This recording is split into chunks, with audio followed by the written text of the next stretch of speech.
a test of the NOAA radio warning device.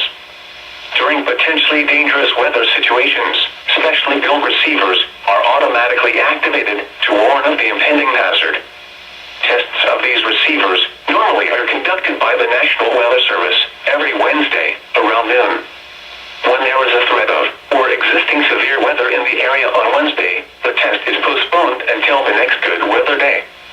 The warning alarm transmitted over this and other NOAA radio stations in southern Wisconsin will normally be activated for watches and warnings that affect the following Wisconsin counties: Rootsland, Vernon, Adams, Juneau, Marquette, Waushara, Winnebago, Calumet, Manitowoc, Sauk, Columbia, Green Lake, Fond du Lac, Sheboygan, Dodge, Washington, Ozaukee, Iowa, Dane, Jefferson, Waukesha, Milwaukee, Lafayette, Greene, Rock, Walworth, Racine, and Kenosha.